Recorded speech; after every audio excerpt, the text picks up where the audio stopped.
Bonsoir et bienvenue dans Questions à la Une, votre magazine d'investigation avec au sommaire ce soir une enquête consacrée à l'usage du cannabis thérapeutique. Si en Belgique, la médecine hésite à utiliser le cannabis comme un médicament, d'autres pays comme le Canada en produisent de façon industrielle afin de soulager des milliers de patients. Toute la production, ça commence ici en fait. Voici nos plantes mères. Dans cette pièce-là, c'est toujours le printemps. Donc voici les plantes qui sont en floraison. Ça, c'est la coffre-fort. On peut entreposer 150 millions de dollars de cannabis. Pour notre deuxième enquête, nous nous intéresserons à l'usage du cannabis, non plus comme un médicament, mais comme une drogue. Qu'on soit pour ou contre sa légalisation, vous allez le voir, en Belgique, on s'en procure très facilement. Pour nous, ce fut à chaque fois immédiat et les achats n'auront jamais duré plus de 20 secondes. Bon, 20 €, il y a moyen. Dans le but, il y a la police, hein. Ouais, t'inquiète. C'est bon. T'inquiète. Enfin, l'alcool est omniprésent dans notre vie, c'est la seule drogue dure socialement acceptée, voire même recommandée. Comment en est-on arrivé à cette aberration pour la santé ? Dans l'enquête qui va suivre, nous avons rencontré de nombreux patients qui achètent du cannabis illégalement dans la rue pour se soulager. Car en Belgique, le cannabis est surtout considéré comme une drogue. Or, dans de nombreux pays, on utilise avec succès le cannabis comme un médicament qui soulage la douleur, mais qui peut aussi soigner différentes maladies. Les résultats sont prouvés scientifiquement et cet usage thérapeutique a engendré également un business florissant, par exemple au Canada où nous nous sommes rendus. Alors pourquoi chez nous a-t-on accumulé un tel retard au détriment de nos patients ?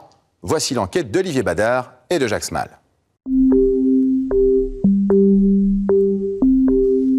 Aujourd'hui, le cannabis soulage des millions de malades.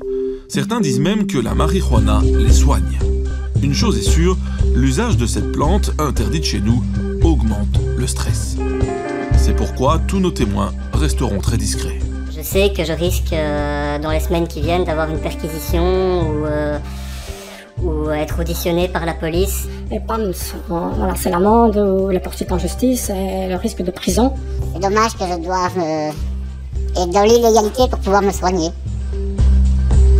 Nous rencontrons d'abord celui que nous appellerons John, un jeune homme meurtri physiquement et psychologiquement par une maladie honteuse. La maladie de Verneuil se caractérise par l'apparition de nodules et d'abcès provoqués par une inflammation des glandes sudoripares. Les zones intimes sont particulièrement concernées. Quand un abcès s'active, ça peut durer 1 mois, 2 mois, comme ça peut durer une semaine. Ça va de l'aisselle à la région périanale, en passant par les entrejambes, les entrefesses, les fesses. Et ça provoque des douleurs vraiment horribles.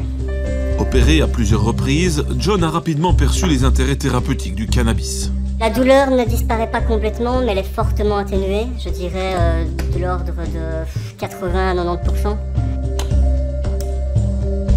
Il y a aussi tout l'aspect antidépresseur qui est très important. La maladie de Verneuil force beaucoup les personnes qui ont des abcès à rester chez soi. Et donc la vie sociale en pâtit, la vie professionnelle en pâtit. Et le cannabis permet un petit peu de s'évader, de penser à d'autres choses.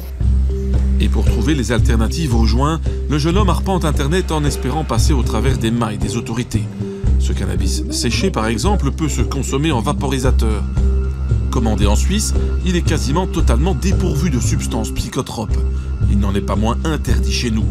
John a également essayé le cannabis alimentaire avec cette huile aux effets antalgiques de très longue durée. La maladie de Verneuil est une maladie qu'on ressent comme honteuse. Et en plus de ça, on doit se cacher d'un produit qu'on consomme pour aller mieux. Donc c'est deux aspects qui sont vraiment très difficiles à gérer d'un point de vue émotionnel.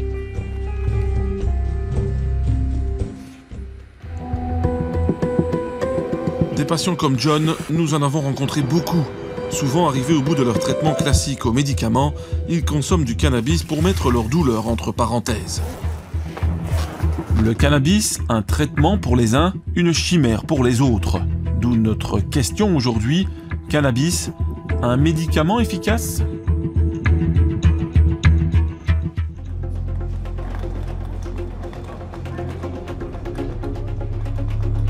Le cannabis à usage médical, je suis pour. Ce qui peut aider les patients est tout à fait positif.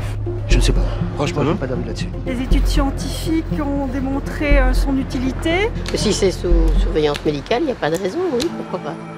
Il semblerait que le cannabis médical pose peu de problèmes moraux ou éthiques à l'opinion publique. Tout le contraire des autorités de santé et du milieu médical. Les médecins généralistes préfèrent ne pas trop en parler, tout comme le milieu hospitalier. Pourtant, plusieurs infirmières nous ont confirmé que le cannabis était présent dans la pharmacie de leur service, en soins palliatifs notamment. La question dérange, nous attendons d'ailleurs toujours la réponse officielle de certains hôpitaux contactés. En Belgique, la situation est simple. Un seul médecin se bat ouvertement pour un usage médical du cannabis, le professeur Lossignol. Il s'occupe de l'unité de la douleur à l'Institut Bordet à Bruxelles. Bonjour, bonjour. Son avis est pragmatique avant tout. Dans l'ensemble du monde médical, ce produit est extrêmement peu connu, si ce n'est dans son usage festif qui n'a absolument rien à voir avec l'usage thérapeutique. Ce médicament a un effet sur les voies de la douleur. Si un patient ressent un effet bénéfique et qu'il estime qu'avec cela il se sent mieux que s'il prenait d'autres médicaments, pourquoi l'en empêcher? Pourquoi lui éviter l'usage pour des raisons qui échappent complètement à l'entendement?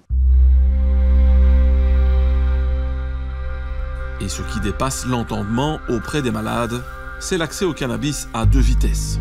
Josiane souffre de fibromyalgie. Ces médicaments ne l'aident plus vraiment. Donc, les douleurs sont diffuses dans tout le corps. Donc ça part des cervicales qui descendent dans les trapèzes, le dos, les jambes. Il y a aussi le syndrome des jambes sans repos. Donc c'est les jambes qui bougent tout le temps, c'est nerveux, c'est douloureux. Et donc c'est assez pénible au quotidien. Pour les jours mauvais, Josiane fume du cannabis, ce qu'elle déteste faire. L'idéal serait donc de prendre un médicament au cannabis, médicament qui existe sous le nom de Sativex, mais qui en Belgique est réservé aux malades de sclérose en plaques atteints de spasticité. Pour de nombreux malades, cette autorisation est vécue comme une véritable injustice. C'est incompréhensible parce que c'est des maladies totalement différentes, mais la souffrance, c'est une souffrance. Donc pourquoi pas la fibromyalgie, pourquoi la sclérose en plaques. Donc oui, on s'en lésait. Et pour la ministre de la Santé, seule une étude scientifique menée par une firme pharmaceutique permettra l'adoption d'un nouveau médicament au cannabis. Autant dire que le ressenti et la pratique des patients n'ont aucune place dans le débat.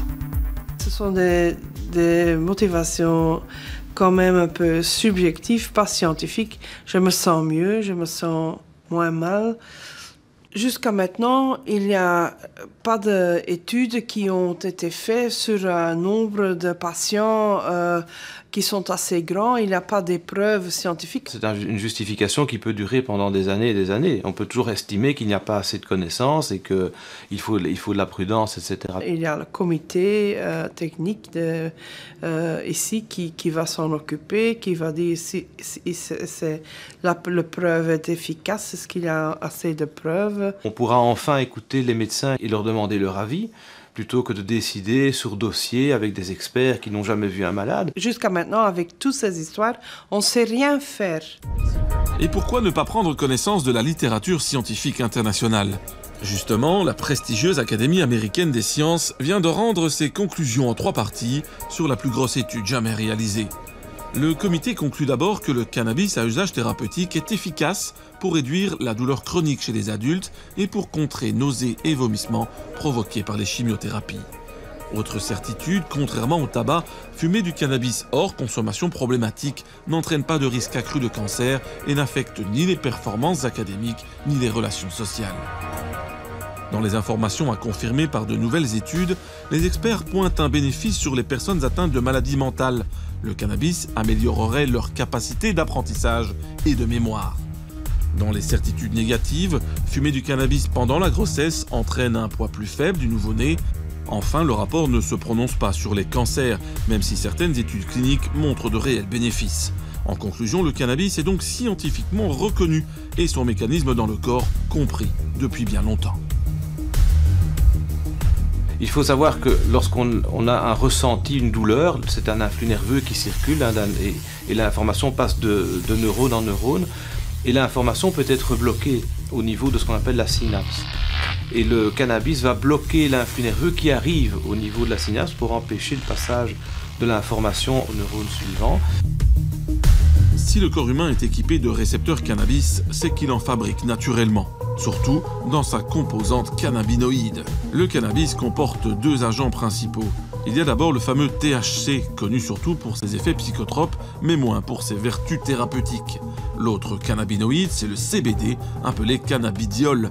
C'est ce composant-là que patients et milieu médical vont rechercher avant tout.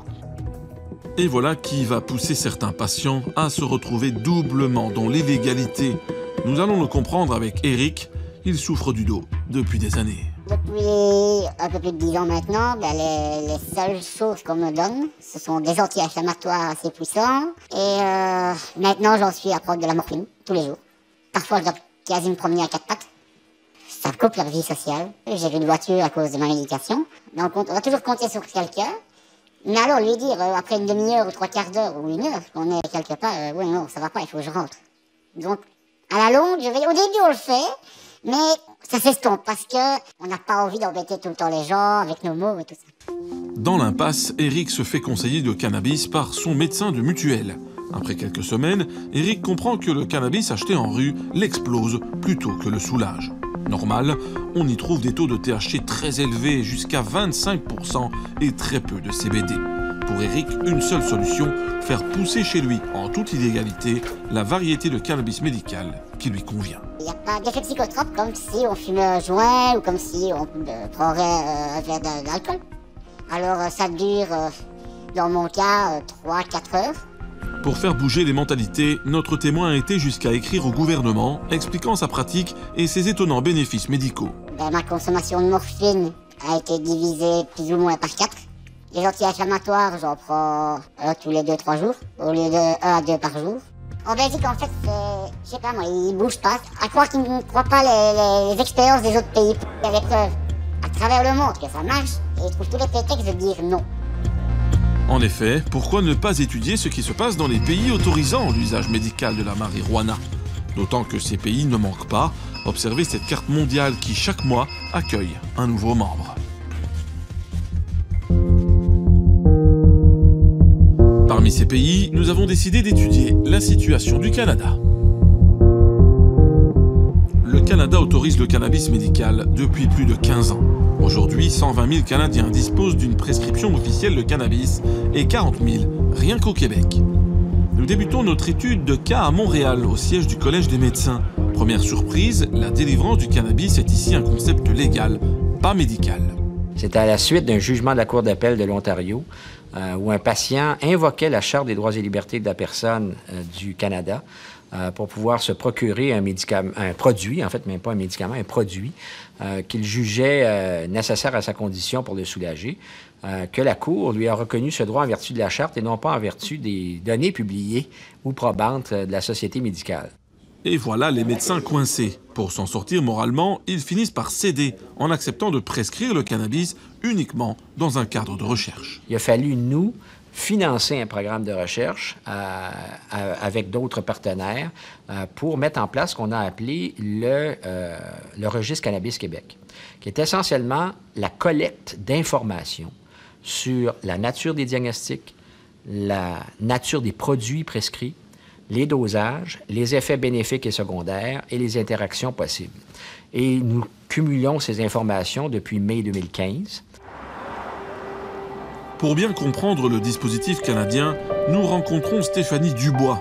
Atteinte d'endométriose, elle bénéficie du programme de délivrance depuis 2 ans, un programme qui, dit-elle d'emblée, lui a sauvé la vie. Si le cannabis n'était pas arrivé dans ma vie, je pense que j'aurais demandé à mon médecin de famille l'aide médicale à mourir, quoique je n'étais pas en fin de vie. C'est une maladie qui se comporte exactement comme un cancer. Donc, c'est des cellules de l'endomètre qui se mettent à se multiplier de façon anarchique et qui peuvent aller se répandre partout, au niveau pelvien, au niveau de l'abdomen. Mais ces cellules-là peuvent partir dans la circulation et aller se loger sur les poumons, sur le cerveau aussi. T'en décèdes pas. Mais tu peux tu peux avoir une qualité de vie complètement pourrie, là. Quand je réussissais à aller au travail, quand j'arrivais à la maison, j'étais plus incapable de rien faire. Alors mon conjoint a été très précieux pour moi pendant plusieurs années parce que c'est lui qui se chargeait d'absolument tout dans la maison. Les enfants, le souper, le ménage, tout. Parce que moi, j'arrivais chez moi, je m'installais sur mon divan avec mon pad chauffant, mon pad électrique sur le ventre. Je voulais mourir.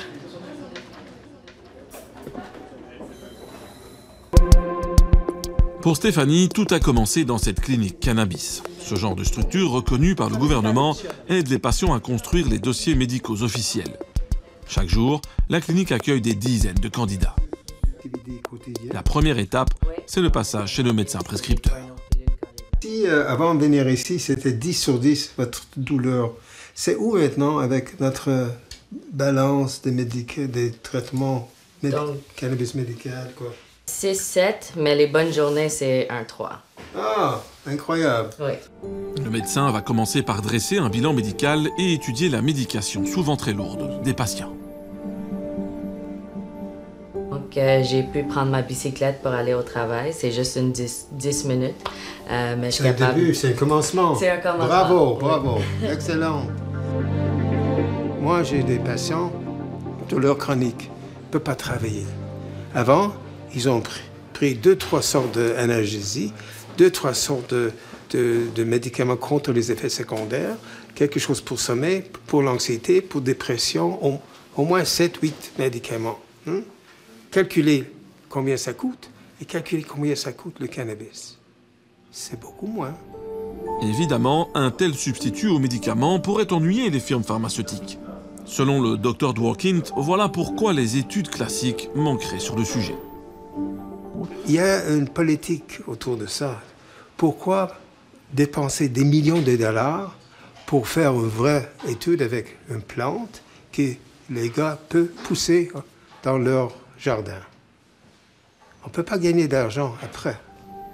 En effet, une étude vient de déterminer que si tous les États américains légalisaient le cannabis médical, l'industrie pharmaceutique perdrait annuellement 4 milliards de dollars. Pour les patients de la clinique cannabis qui reverront le médecin tous les 3 mois, reste à déterminer le taux de THC et de CBD de la prescription et surtout la manière de consommer. Un travail réalisé en étroite collaboration avec ce que l'on appelle ici un éducateur. Je peux presque pas dormir, des fois des nuits de 3-4 heures. J'aimerais trouver quelque chose qui pourrait me donner une bonne nuit. Tu peux prendre 1, 2, 3 inhalations, tu peux le mettre de côté, attendre peut-être un 5 minutes, voir comment est-ce que tu te sens. Puis si tu sens que tu pourrais en avoir davantage de besoin, tu pourrais le reprendre à ce moment-là, reprendre encore quelques inhalations, y aller graduellement comme ça, afin d'éviter comme justement les effets secondaires, puis afin d'obtenir ton objectif, là, justement. Pour moi, travailler ici, c'est extraordinaire parce qu'il vient chaque 3 mois et s'est dit « Dr. Dworkin, merci beaucoup, ça a changé ma vie. Ça a changé ma vie. » J'ai dit « Je vous en prie. »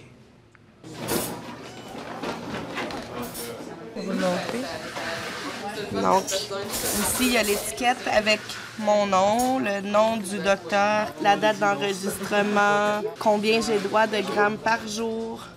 Stéphanie a désormais droit à une prescription de 45 grammes de cannabis par mois, déductible des impôts.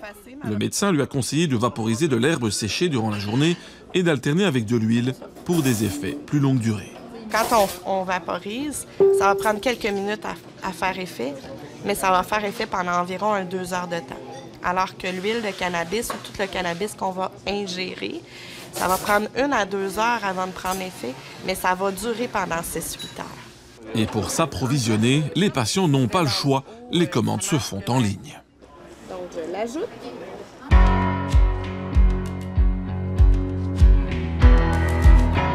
Pour la production du cannabis médical, le Canada a opté pour des producteurs locaux agréés et strictement contrôlés. Tweed est le plus important des 30 producteurs canadiens. Installée en Ontario, l'entreprise occupe 500 personnes et a vendu l'an passé plus d'1,6 tonne de cannabis. Nous avons été autorisés à filmer dans cette usine ultra sécurisée.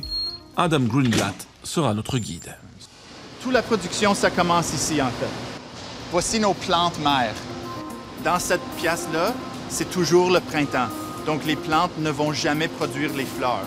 Donc, en les gardant dans cette phase végétative, on peut prendre des boutures qui sont identiques génétiquement et c'est aussi une façon de s'assurer que les plantes sont femelles. Parce que c'est les plantes femelles qui produisent les fleurs, qui sont riches en cannabinoïdes, qui sont les agents actifs dans la plante de cannabis. Donc, voici les plantes qui sont en floraison. Donc, tu peux voir que les fleurs sont bien formées, qui sont givrées avec une résine qui contient les cannabinoïdes. Ça, c'est la coffre-fort. On peut entreposer 150 millions de dollars de cannabis. Toutes les commandes qui sont faites sur notre site web par nos clients, donc c'est rempli et c'est envoyé d'ici. On fait de l'exportation en Allemagne où le cannabis médical vient de se faire légaliser. Et c'est sûr qu'on a un grand plan d'affaires d'expansion internationale, puisqu'il y a de plus en plus de juridictions qui légalisent le cannabis, soit à des fins médicales ou même plus que ça. Retour au Collège des médecins, qui reconnaît aujourd'hui l'utilité du cannabis médical, notamment sous cette forme d'huile. De produit suspect, le cannabis est donc passé, en quelques années, à un médicament à développer. On est à l'aube de recherches futures qui vont peut-être plus documenter ou permettre le traitement de ce produit-là, comme n'importe quel médicament, ce qui aurait dû être le cas dès le départ. On n'a ni pour ni contre ce produit-là en particulier. Tant mieux s'il peut être utilisé. La question, c'est de savoir comment bien l'utiliser. C'est ça qui est la vraie question. Aujourd'hui, le feu vert est donc donné, même aux hôpitaux chargés de déterminer les bonnes pratiques. Des pratiques qui parfois posent question, comme l'a constaté Annabelle Blais. Cette journaliste a testé le système de délivrance de cannabis médical canadien, avec, vous allez le voir, quelques surprises à la clé. Pour le reportage, on a décidé je ne vais pas me faire passer pour une malade chronique ni une cancéreuse. On veut tester le système comme il est. Donc, moi, je dis, bon, je suis stressée, je mange pas beaucoup, je dors mal. J'ai payé 400 $ à peu près. J'ai eu un rendez-vous par Skype avec un médecin. Et après 3-4 minutes, là, il m'avait confirmé qu'effectivement, il allait me prescrire du cannabis. Après, il m'a expliqué un peu comment la différence entre indica, sativa, un peu le b.a.-ba du cannabis. Les résultats sont impressionnants. Ils posent problème quant au contrôle du système. Le maximum par mois, défini par la loi, c'est 150 grammes. C'est quand même pas mal. Mais moi, mon expérience m'a montré qu'aller chercher ce maximum-là, c'est assez facile. Pour des symptômes légers, j'ai eu une prescription de 120 grammes par mois. Donc, faut fumer. J'ai calculé, bon, à peu près, mais ça revient à une douzaine de joints par jour. Donc... Assez dingue et révélateur de l'assouplissement des mesures envers le cannabis. Les autorités qui n'ont pas accepté de nous rencontrer n'ont pas l'intention de renforcer leur dispositif, d'autant que dans quelques mois, le Canada légalisera complètement le cannabis. Comme souvent, le récréatif profitera donc de l'expérience relativement positive du cannabis thérapeutique.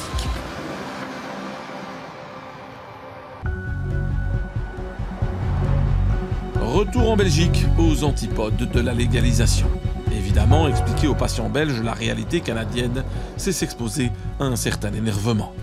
Particulièrement de la part de ceux qui explorent tous les moyens légaux pour pouvoir accéder un jour au cannabis médical. Nous en avons rencontré deux pour faire le point avec eux en guise de conclusion.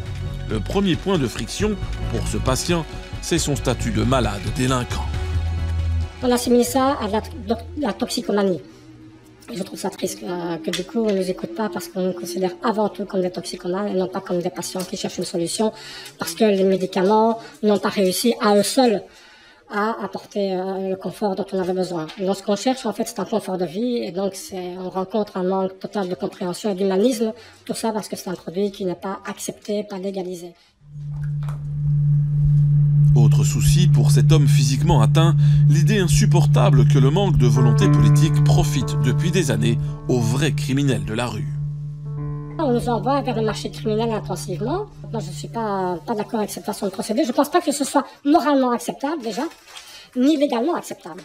S'ils sont contents avec ça et que ça leur convient, qu'il y ait du cannabis qui tue, qui est en train de circuler en Europe, Le plus intéressé à savoir ce qu'il y a dans la pizza, du cheval ou du bœuf, que ce genre de choses-là, où là on envoie 400 000 personnes à la boucherie, quoi. Ça, c'est la responsabilité politique. Cet autre témoin combat le cancer de son épouse depuis des années. Eh bien voilà, je viens encore de trouver une nouvelle étude où ils avancent sur le myélome, les ratios de THC-CBD. Les résultats montrent que plus de 60% des cellules cancéreuses meurent. Pour lui, il est temps de dénoncer le rôle des firmes pharmaceutiques.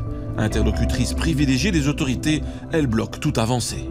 Je pense que les preuves sont là. On a évidemment l'industrie pharmaceutique qui va lutter. Mais moi, je trouve ça tellement incroyable qu'on prescrive des drogues légales, comme de la morphine, qui tue des tas de gens tous les jours. J'ai vu ma femme qui ne savait plus marcher avec ça, qui allait mourir. Et ce cannabis l'a aidé entièrement. Je ne vois pas pourquoi on doit diaboliser le cannabis. Alors, des irresponsables, les médecins qui le prescrivent, des démons, des criminels, des patients qui se soignent au cannabis. Une chose est sûre, l'isolement n'arrange pas les choses, car en dehors des médias, personne n'a encore vraiment cherché à les entendre. J'aimerais bien avoir un politicien devant moi pour qu'il puisse me répondre, mais on claque la porte systématiquement. Il n'y a personne qui veut en discuter. Et donc ça énerve parce qu'il n'y a pas de débat, il n'y a pas de dialogue. On vous demande de légiférer, bien sûr, bien sûr. Et on ne parle pas de cannabis récréatif, on parle de cannabis thérapeutique.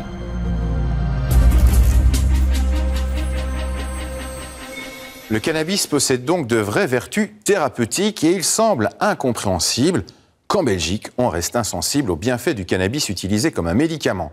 Car on l'a vu, son usage dans les pays où il est légal apporte bien plus d'avantages que d'inconvénients. Notre deuxième enquête sera également consacrée au cannabis, mais pour son usage récréatif cette fois.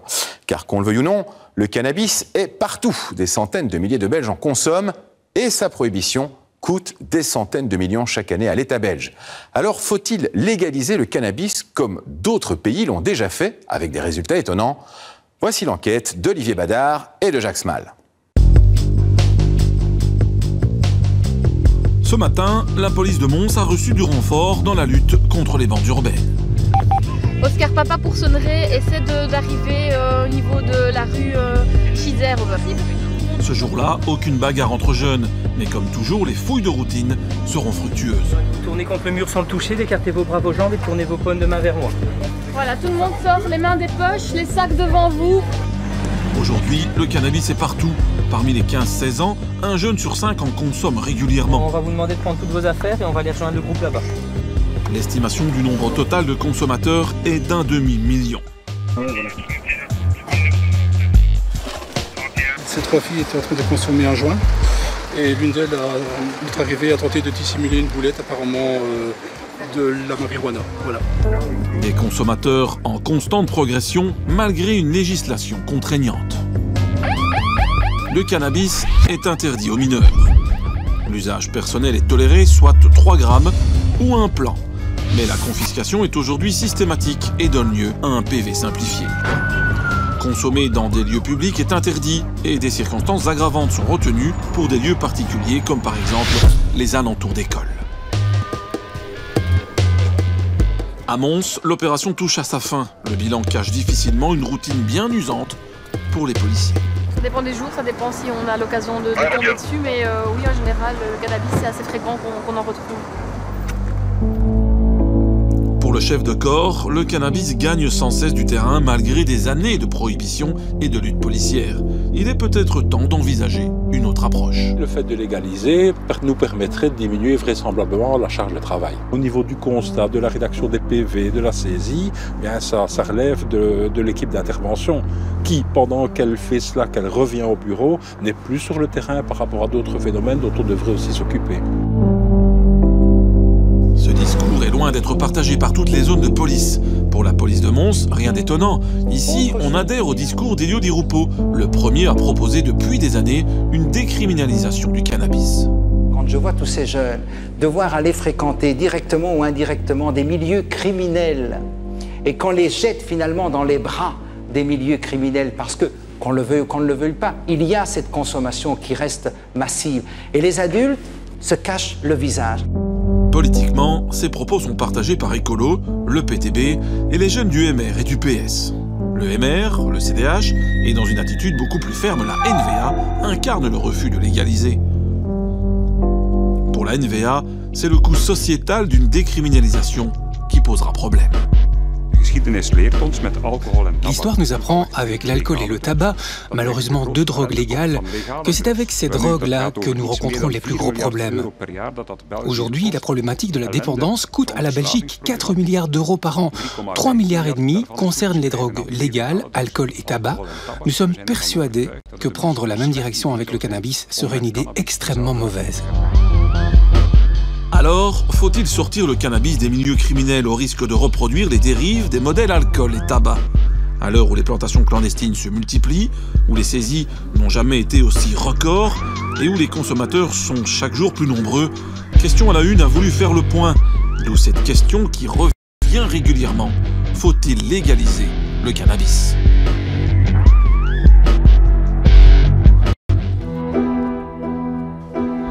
De toute façon, pour ou contre la dépénalisation, la situation est aujourd'hui celle d'un cannabis omniprésent, très facile à obtenir. Il suffit de s'en renseigner sur les quartiers vendeurs et nous l'avons testé en caméra cachée, attendre les propositions. Moi j'ai un fils qui a pas mal fumé, mais bon je vois pas... Ça rend légal quelque chose d'interdit, donc ça va dissuader. Pour moi le cannabis c'est un mot affreux, donc... Il faut libéraliser. À mon avis, il y aura moins de trafic. J'aime autant que ce ne soit pas des cannabis. De toute façon, pour ou contre la dépénalisation, la situation est aujourd'hui celle d'un cannabis omniprésent, très facile à obtenir. Il suffit de se renseigner sur les quartiers vendeurs et nous l'avons testé en caméra cachée, attendre les propositions. Pour nous, ce fut à chaque fois immédiat et les achats n'auront jamais duré plus de 20 secondes. Bon, 20 €, il y a moyen. Oui, dans le vide, il y a la police. Hein. Ouais, t'inquiète, t'inquiète. C'est bon. T'inquiète. Fais vite, s'il te plaît. Attends. Tiens. C'est bon, mec, ça va. Ça va. Merci.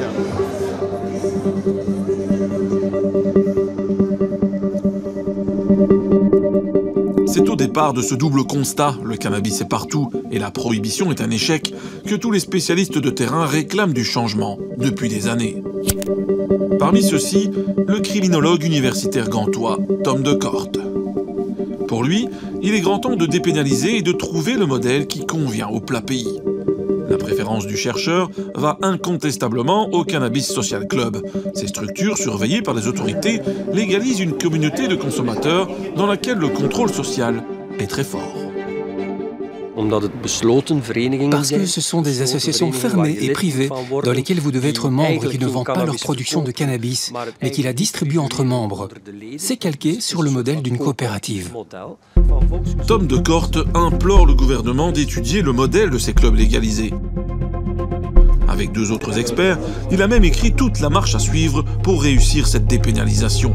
Mais le vade-mecum n'a pas été soutenu politiquement. Plus sévère encore, la justice et le ministère public ont fermement rappelé, après des années de relative tolérance, que les clubs sociaux n'avaient aucune légitimité. Il s'agit clairement de faciliter à autrui l'usage des stupéfiants. On le cultive pour vous, on s'en occupe. C'est une infraction pénale qui est punissable jusqu'à 5 ans d'emprisonnement. Et la loi prévoit aussi que la circonstance que l'infraction à la loi sur les drogues est commise en association, donc porte la peine à un seuil supérieur de 10 ou 15 ans d'emprisonnement. 10 à 15 ans d'emprisonnement, c'est donc ce qu'encourent les responsables anversois de Trekuplant, le plus ancien cannabis club du pays. En juin dernier, 3 responsables du club ont été incarcérés. Voici leur sortie de prison au terme de 3 semaines de préventive. Quant au club de Namur, son procès a été reporté en septembre, alors que celui de Tournai a été démantelé devant la cour d'appel de Mons. Son jeune responsable, arrêté avec 11 plans, a été condamné à une peine de travail de 200 heures ou à 12 mois de prison. Pour son avocat, la justice se trompe. Les poursuites en matière de cannabis, c'est un total échec. Je crois que du côté du parquet, c'est-à-dire du côté des poursuites, on l'oublie un peu trop souvent, c'est que une initiative de Social Cannabis Club, c'est pour éviter de passer par l'intermédiaire d'un certain nombre de trafiquants. Comment ne pas défendre ce point de vue qui me paraît tout à fait essentiel? Vous savez, c'est un peu comme le raisonnement par rapport au port du casque ou la ceinture de sécurité. Dire je suis libre, je fais ce que je veux, oui, mais on impose le port de la ceinture ou le port du casque parce que potentiellement, si vous ne le faites pas, vous risquez de générer un coût pour la société que vous n'allez pas être capable de prendre en charge. Reste que les professionnels de terrain n'en démordent pas. Le club social ferait beaucoup mieux que l'actuelle prohibition. Et les preuves existent, paraît-il, en Espagne.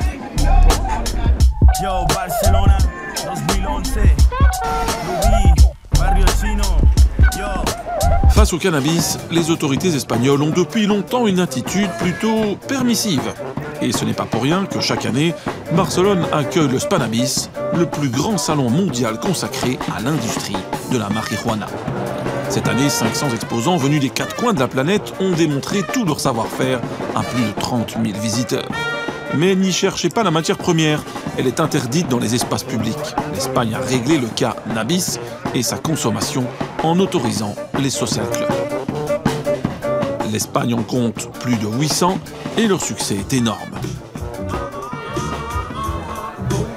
Nous voici chez With You. Ici, la légalité du lieu commence par la discrétion de façade. Aucune publicité ou incitation n'est tolérée. Pour entrer, il faut d'abord sonner et puis présenter sa carte de membre. Le nombre de membres est ici limité et communiqué aux autorités. En plus, on a des contrôles administratifs. Cela concerne les règlements sur le lieu, le fonctionnement du local, les extracteurs de fumée, les mètres carrés, la sécurité des personnes, tout ce qui concerne la technique logistique. Ouais, c'est la technique en fait. Le club s'occupe des 5 plants de chaque membre autorisés par la loi.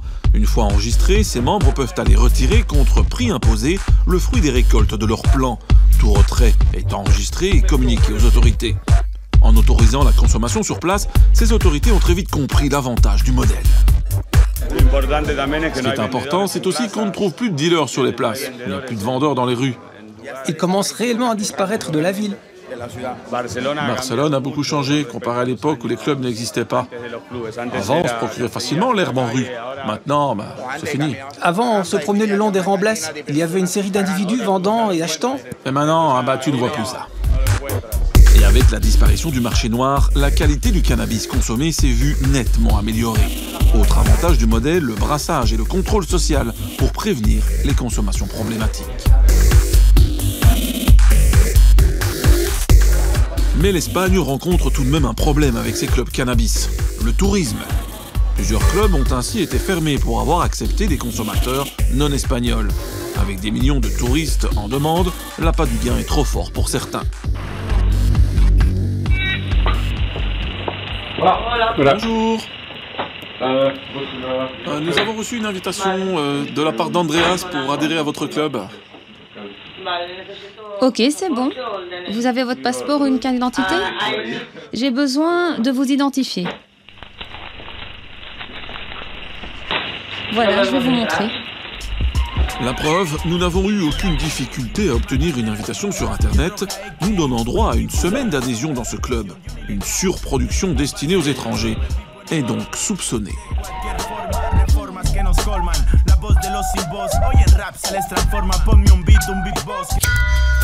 Retour en Belgique, où contrairement à l'Espagne, tout le monde se cache, même les profils les plus respectables. Cet homme d'affaires, par exemple, a demandé l'anonymat. Consommateur responsable, tout le monde ignore cependant sa pratique. J'ai envie de dire, celui qui boit de l'alcool, c'est pas forcément un alcoolique. Et il y a des manières responsables de consommer autant l'alcool que le cannabis. On n'est pas forcément à l'aise par rapport à des personnes inconnues ou même l'entourage d'avoir cette plante-là qui est dans beaucoup d'esprits mauvaise, drogue, danger. Dans ma famille, certaines personnes disent celui qui consomme ça, il va finir dans le caniveau. Comme on dit, vivons heureux, vivons cachés.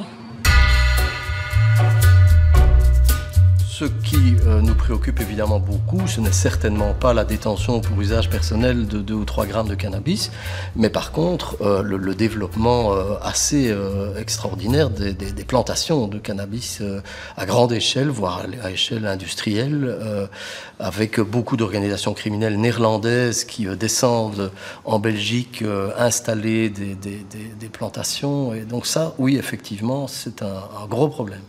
Un gros problème justement généré par la prohibition. Et pour nous le faire comprendre, les pro-légalisations nous ont inspiré cette animation. Au début, la répression crée la pénurie et donc la montée des prix. Une demande forte, des prix élevés, c'est une rentabilité assurée pour de plus en plus de producteurs. Le cannabis est partout.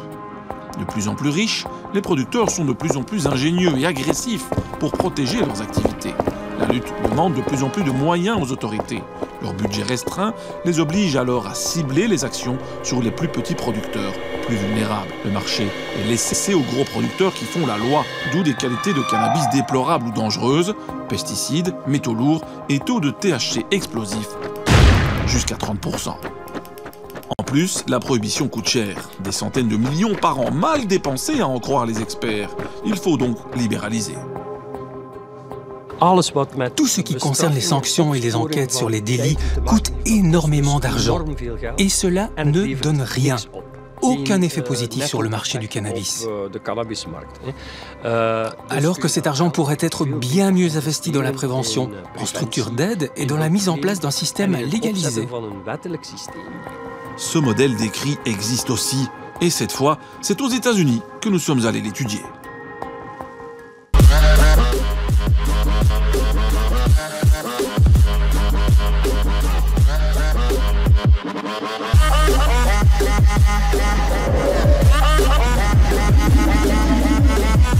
Jour de fête et de folie à Denver, dans l'État du Colorado. C'est le 4/20, le 20 avril, jour anniversaire où l'on fête la marijuana en face du Capitole. Le seul jour où les autorités acceptent le joint en ville. Et si à Denver c'est toujours un peu plus dingue qu'ailleurs, c'est parce que c'est ici que tout a commencé. Depuis 2014 et pour la première fois au monde, l'État Colorado a transformé la drogue cannabis en un lucratif produit commercial. Et le comté de Denver aime à rappeler que c'est par un référendum que tout a commencé. Ici, à Denver, dans notre ville, la légalisation a obtenu 66% des votes. Nous avons compris que les citoyens nous avaient réellement donné mandat pour légaliser le cannabis et pour mettre en place une nouvelle structure efficace. Une nouvelle structure efficace qui a tout d'abord exclu les moins de 21 ans et qui a ensuite donné le pouvoir aux autorités. Le deal était clair, respect absolu des règles ou exclusion définitive du cannabis business. Puis, le gouvernement a commencé à délivrer des licences commerciales. Nous avons à présent plus de 1000 entreprises autorisées pour le cannabis, opérant en 450 lieux différents. Pour évoluer dans le secteur, vous devez obtenir une licence pour ouvrir un magasin, pour vendre de la marijuana, pour la faire pousser, donc pour les cultures. Vous pouvez aussi avoir un permis pour la transformation de la marijuana, pour des sociétés qui font de la limonade, des bonbons, de la nourriture, comme des biscuits ou des cookies. Et enfin, un permis concerne les centres de test. Ces entreprises, c'est régime Big Brother, avec des caméras qui surveillent absolument tout et des contrôles très sévères et réguliers. On doit obtenir un badge de l'État. Chaque plan doit être étiqueté, comme vous le voyez ici. Ils doivent être marqués à tout moment. Car ça ne rigole pas avec la traçabilité de la marijuana. Chaque plan est pisté du début à la fin de la production. Et mieux vaut ne pas égarer le code barre officiel. 10 000 $ d'amende s'ils ne sont pas marqués. Chaque lot est testé en laboratoire pour les taux de THC, pour les nutriments, pour voir s'il y a des champignons ou des pesticides. Si la section cannabis de la police visite un magasin et si les tests ne sont pas bons, vous devez détruire toute votre production et vous recevez une amende. Et ce n'est pas tout, les entreprises subissent également une taxation sans précédent. 3,5% du produit de leur vente atterrissent dans les caisses de l'État et des pouvoirs locaux. Au final, tout le monde semble s'y retrouver. La marijuana nous a rapporté cette année 1 milliard de $. Une partie a été investie dans des dépenses comme l'éducation, la prévention de la jeunesse, mais aussi dans des campagnes pour adultes sur la législation. Mais cela a servi aussi à payer les fonctionnaires, les avocats et aussi les policiers impliqués dans le respect de la loi. À Denver, on peut dire que le nombre d'employés dans le secteur s'élève désormais à 2% du nombre total de travailleurs. Vous savez, c'est une industrie ici. Une industrie qui a créé en 2 ans 26 000 emplois directs, 100 000 emplois indirects. Visite du Triangle d'Or à Denver, un espace entreprise véritablement envahi par les startups. My 420 Tours attire de plus en plus de touristes avides de liberté. Donnez-moi votre carte d'identité, s'il vous plaît. Pas seulement ça, j'ai besoin de votre carte pour vérifier si vous êtes dans l'âge légal. La société a forgé son succès sur ses ateliers cannabis et sur ses fameux cannabus. Des bus limousines toujours bondés dans lesquels il est autorisé de consommer sous toutes ses formes. Alors, ce qui va se passer, c'est simple. L'excursion prévoit la visite d'une serre. Cette plantation est la première serre du genre dans l'État du Colorado à avoir été construite spécialement pour le marché du cannabis. Vous venez d'où, monsieur? New York. C'est la première fois que je viens au Colorado. Et vous en avez rêvé longtemps de ce moment? Bah, pas tant que ça. Juste un an ou deux. Le temps que ça se légalise ici. Pour 89 $, les touristes visitent une plantation et s'arrêtent à un dispensaire, véritable supermarché du cannabis, où l'on trouve jusqu'à 60 variétés de produits contrôlés.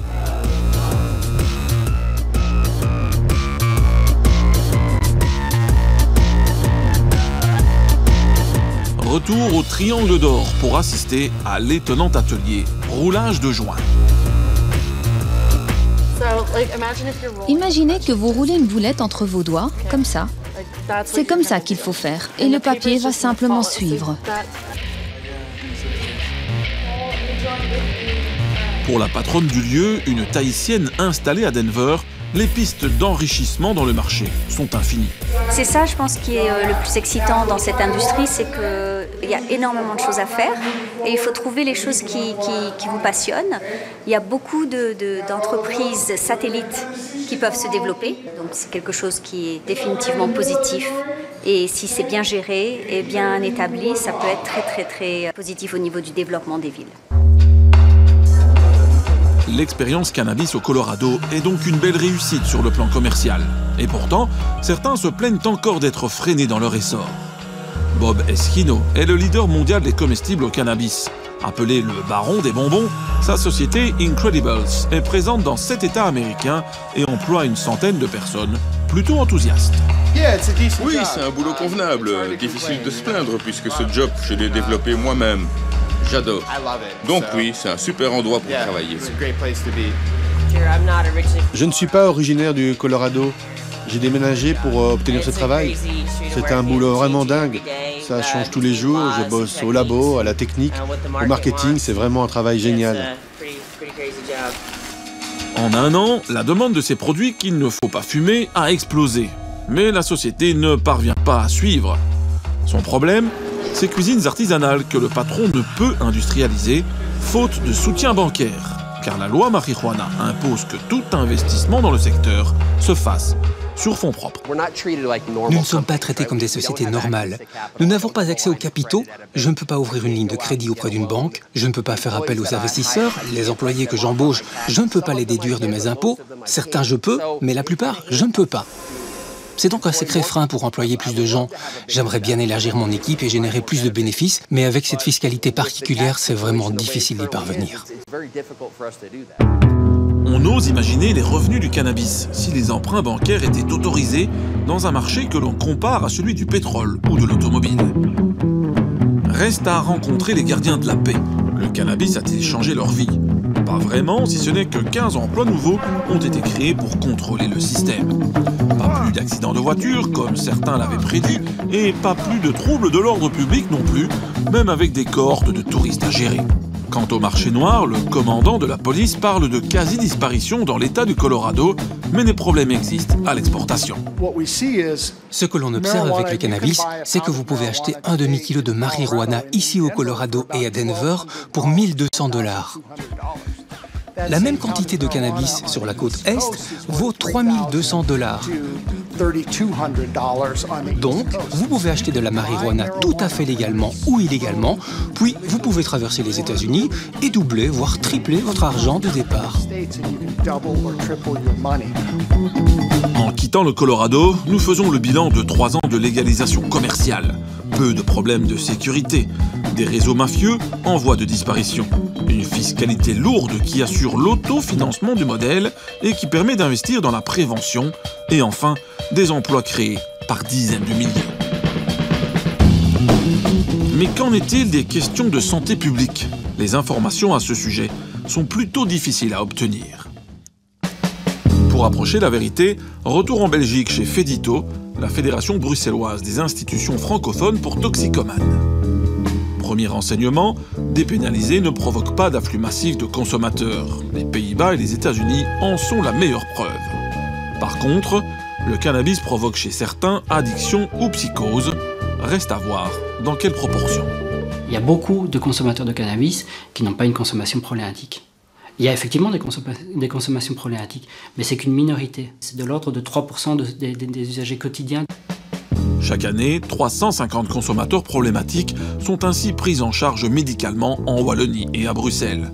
Autre question abordée avec le psychiatre de FEDITO. La consommation de cannabis favorise-t-elle le passage aux drogues dures?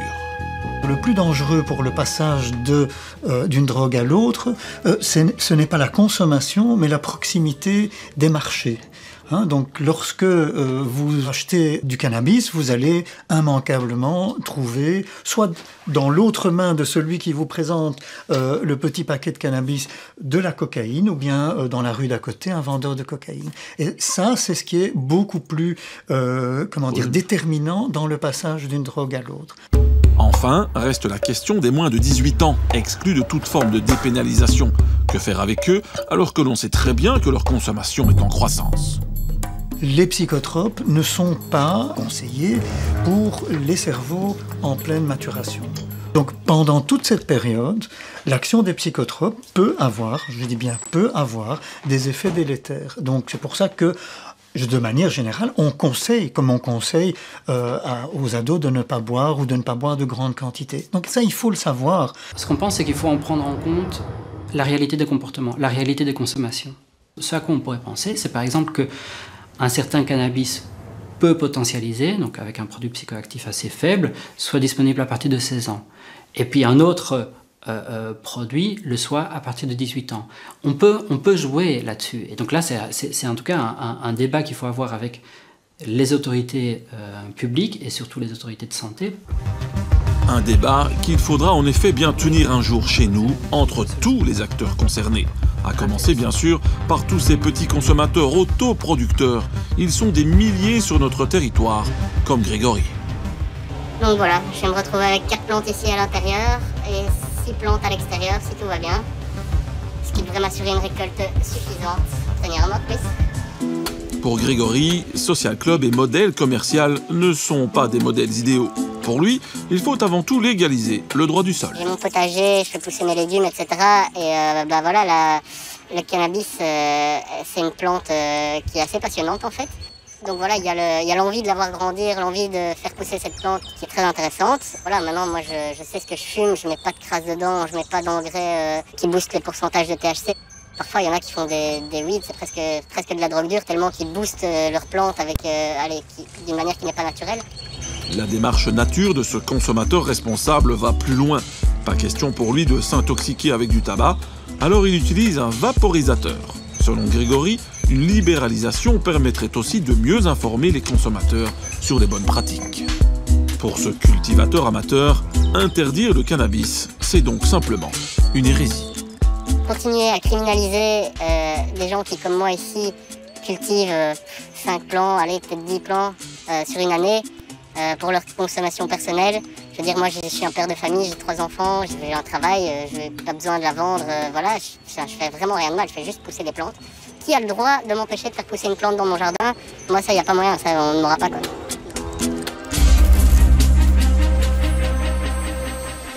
Alors faut-il légaliser le cannabis? Au vu de notre enquête, les arguments en faveur de sa légalisation semblent nombreux. Prohibition coûteuse, sans résultat significatif, alors qu'une fois encore, les pays qui l'ont légalisé semblent en tirer plus d'avantages que d'inconvénients.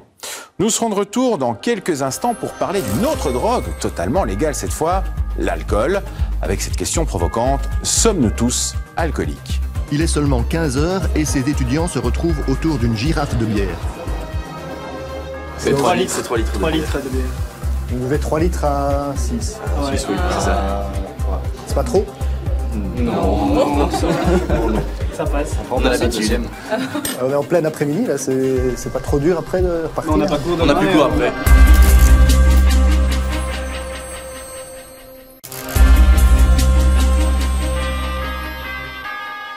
Êtes-vous alcoolique sans vous en rendre compte? Vous l'êtes à coup sûr, en tout cas, si vous dépassez les limites autorisées par les organismes de santé. À savoir, 3 verres par jour pour un homme et seulement 2 pour une femme. C'est peu, mais c'est déjà suffisant pour vous exposer à une consommation nocive.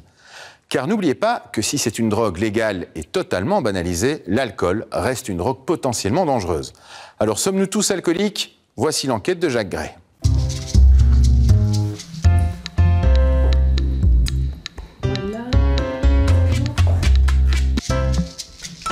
C'est un geste quotidien, ouais. Au maximum tous les 2 jours, on va dire. Allez, mais on peut dire quotidien, ouais. C'est-à-dire avec chaque repas, vous ouvrez une bouteille? On l'apprécie, ouais. Alors je la mets entre les jambes, voilà. L'ouverture de la bouteille de vin. Un son tout simple mais tellement familier. C'est déjà en une seconde la promesse d'un moment de détente et de plaisir.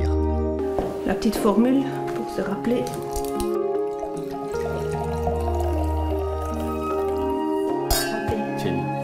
Pour Laurence et Patrice, en tout cas, la bouteille de vin est une compagne de tous les jours. On vient du travail. Moi j'ai dit, on va s'ouvrir une bouteille de vin. Pas d'apéro, on se boit un petit verre de vin rouge comme apéro. Et puis on la termine en mangeant. Et la bouteille est partie en fait. Ah ouais. Si on l'ouvre, on la vide de toute façon. Ouais. Le vin accompagne tous vos repas? Ouais. Vous avez parfois pensé que vous étiez potentiellement dépendant ou pas? Non. Du verre de vin ou de la bière ou de l'alcool en général? Non. Je pense pas non plus, non. S'il fallait, bien sûr, on saurait s'arrêter. Ouais. Avec difficulté, pour moi plus, mais bon, malgré tout, on saurait le faire, ouais. Si le deuxième est aussi bon que le premier. Comme Laurence et Patrice, bon nombre de Belges boivent de l'alcool tous les jours. Et en Belgique, on estime qu'une personne sur 10 a une consommation d'alcool dite problématique. Je veux plus en arriver où j'arrive plus à compter les bières. Parce que moi, ça m'arrivait beaucoup trop souvent avant. Le seuil de 3 verres pour un homme et 2 pour une femme est celui au-delà duquel il y a une prise de risque. L'alcool, on peut le trouver presque partout et quasiment tout le temps, un produit qui pourtant se classe parmi les drogues. Non, je crois que l'alcool n'est pas une drogue. L'alcool est clairement une drogue, il n'y a personne qui peut le contester. Drogue légale et accessible, l'alcool en Belgique et dans le monde, c'est aussi une très grande puissance économique. Les lobbies de l'alcool sont extrêmement puissants, ça fait partie des principaux lobbies au niveau de l'Europe. Il y a une publicité massive qui est faite, je trouve, auprès d'un public de plus en plus jeune. Je pense que le tout, c'est une question de volonté. On n'est pas encore au stade d'alcoolique. Et si l'alcool a des effets réputés positifs? Je crois en tout cas qu'il n'y a pas de mal à boire une petite bière. La bière, ça conserve. C'est aussi un danger potentiel et un enjeu crucial pour les politiques de santé publique. Ça ne m'inquiétait pas. Je n'avais pas encore pris conscience que je buvais trop. Nous n'avons pas de politique alcool au jour d'aujourd'hui. Donc ça, par rapport à d'autres pays, oui, c'est une grosse lacune. Un plan alcool est vraiment nécessaire. Profondément ancré dans notre mode de vie, l'alcool est omniprésent. Alors, sommes-nous tous alcooliques? Un Belge sur 10 boit de manière excessive et ils sont encore bien plus nombreux à ne pas en être conscients. Depuis plusieurs années, la consommation quotidienne d'alcool en Belgique est en augmentation. Les enquêtes de santé publique montrent qu'en 1997, 8% des 15 ans et plus consommaient de l'alcool tous les jours. En 2013, ce chiffre est passé à 14%. Et au sein de la population belge, une personne sur 10 présente une consommation d'alcool dite problématique. Pour définir cet usage problématique, des seuils ont été fixés. Il y a des balises qui sont proposées par l'OMS, l'Organisation mondiale de la santé, qui dit qu'il n'y a pas d'égalité des sexes d'ailleurs en la matière, qui dit que pour les femmes, il ne faut pas dépasser 1 à 2 verres par jour, et avec une nuance importante, 1 à 2 jours d'abstinence par semaine. Pour les hommes, toujours 1 à 2 jours d'abstinence par semaine, c'est essentiel, et 2 à 3 verres par jour maximum. Une dose, c'est une bière de 25 centilitres, un verre de vin de 10 à 12 centilitres, ou un shot d'alcool, 3 centilitres, ça c'est une dose d'alcool. 3 doses par jour pour un homme et 2 pour une femme. C'est les recommandations classiques. Si on est au-delà de ça, on a une consommation qui va être considérée comme excessive. Donc on peut déjà évacuer un mythe, il n'y a ni alcool fort ni alcool faible. C'est de l'alcool éthylique dans toutes les boissons. Et ces boissons, normalement standardisées, font toutes à peu près 10 grammes d'alcool pur. Alors récapitulons, si donc dans chacun de ces verres standards on trouve 10 grammes, soit une dose d'alcool, sachez qu'une bière spéciale correspondra souvent à environ 2 verres standards. Le seuil de 3 verres pour un homme et 2 pour une femme est celui au-delà duquel il y a une prise de risque.